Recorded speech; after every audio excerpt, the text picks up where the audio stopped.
de octubre de 1999, última fecha en la que tenemos noticias sobre Rocío Guanicó. Un día más tarde, Alicia Hornos, madre de Rocío, encuentra en un descampado pruebas. Tras informar a las autoridades, encuentran colillas de cigarrillos como pruebas. A pesar de la falta de pruebas, Dolores Vázquez, expareja de Alicia, fue culpada y estuvo en prisión 15 meses. La gran repercusión mediática dañó a Dolores.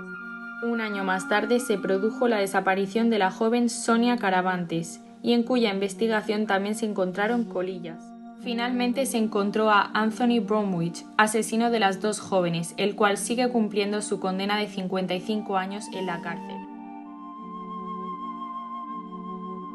Los juicios paralelos son un proceso público de enjuiciamiento realizado por los medios de comunicación sobre un asunto que está siendo juzgado por los tribunales y que despierta un interés informativo.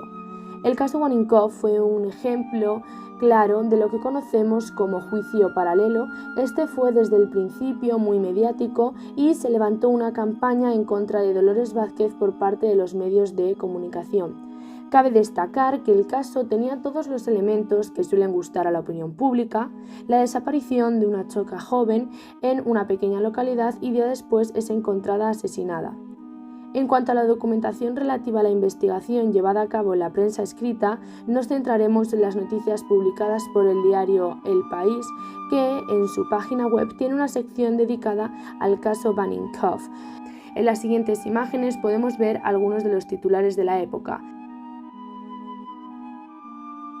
Sin embargo, resulta más complicado probar gráficamente la dimensión que alcanzó en los medios televisivos. La programación televisiva de la época contenía programas o secciones especiales sobre el caso, en programas como Sabor a ti en Antena 3, conducido por Ana Rosa Quintana. Cierto es el hecho que cada vez es más frecuente que los acontecimientos penales sean tratados como contenido habitual de los programas de entretenimiento. Los juicios que se instrumentalizan a través de un tribunal del jurado, también conocido como jurado popular, dan la oportunidad a la sociedad civil de intervenir en la impartición de justicia dentro de una comunidad política.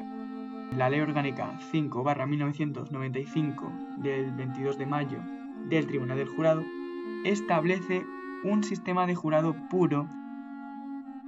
Sin embargo, a pesar de establecerse un sistema puro en España, este implementa determinadas características de un sistema mixto, por un lado, y con respecto al artículo 120 de la Constitución española, que el veredicto del jurado debe ser obligatoriamente motivado. Otro factor diferenciador será que el jurado tiene la potestad de formular preguntas a través del magistrado. Hablemos ahora de la incidencia y critiquemos el papel del Tribunal del Jurado en el caso Guaninkoff. En el caso Guaninkoff coincidieron dos situaciones.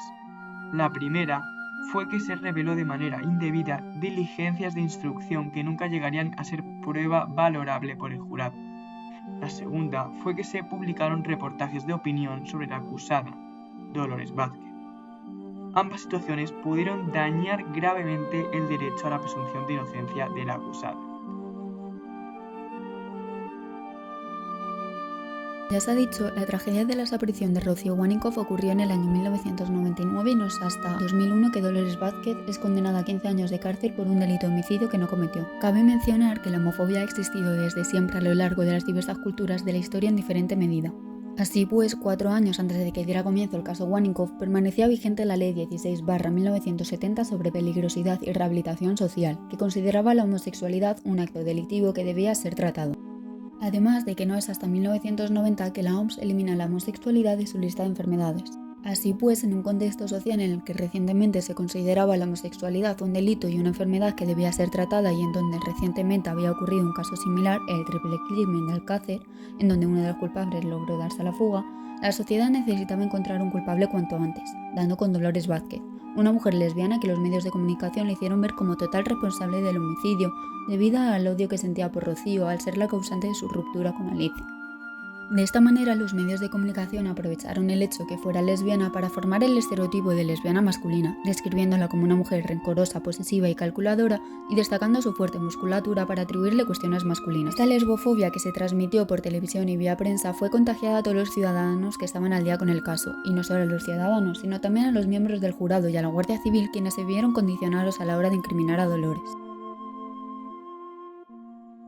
24.2. Es un derecho fundamental, por lo que, para evitar ser desvirtuado, se tiene que dar una serie de condiciones. Ausencia de incredulidad subjetiva derivada de las previas relaciones acusado y víctima, tiene que haber una verosimilitud en el testimonio de la víctima, y el testimonio de la víctima tiene que estar rodeado y soportado por una serie de elementos objetivos. Como he dicho anteriormente, es un derecho fundamental, y en el caso que nos concierna, en el caso Vaninkoff, este derecho fue totalmente violado, es decir, por la repercusión mediática, la presión social y la multitud de pruebas indiciarias condenaron a Dolores Vázquez previamente sin ninguna prueba objetiva que afirmara que esta era la acusada de matar a Rocío Vaninkoff. Tras ser declarada culpable, tuvo que presentar varios recursos hasta que llegó al Tribunal Superior de Justicia de Andalucía por la sentencia del 1 de febrero del 2002, donde salió absuelta, tras permanecer más de 519 días en la cárcel, y a día de hoy todavía sigue esperando un perdón por parte de la justicia. A continuación, vamos a hablar sobre las indemnizaciones por daños y perjuicios, entendiéndolas como un derecho que tenemos las personas a exigir una cantidad de dinero acorde a un daño sufrido. En nuestro texto constitucional encontramos dos artículos que hacen referencia a estas indemnizaciones, el 106 y el 121. Por otro lado, tras la puesta en libertad de Dolores Vázquez, esta apeló al artículo 294.1 de la Ley Orgánica del Poder Judicial, en el que se dice que tendrán derecho a indemnización quienes, después de haber sufrido prisión preventiva, sean absueltos por inexistencia de derecho imputado o por esta misma causa haya sido dictado auto de sobreseimiento libre, siempre que se le hayan irrogado perjuicios. Sin embargo, el Tribunal Constitucional rechazaría el apelo a dicho artículo, por determinar que el asesinato de Rocío Vaninkoff era un hecho existente aunque no se hubiera cometido por Dolores Vázquez, con lo cual no se está respetando el principio de jerarquía por el que se establece la superioridad de la Constitución española frente a una ley orgánica. Por último, mencionamos el reclamo de 4 millones de euros por parte de Dolores Vázquez al Ministerio de Justicia, quien lo rechazó, al igual que la Sala de lo Contencioso Administrativo de la Audiencia Nacional y el Tribunal Supremo. Además, cuando Dolores Vázquez fue acusada del asesinato de la joven, se le exigió una indemnización de 18 millones de pesetas, que debían ser entregadas a Alicia Hornos,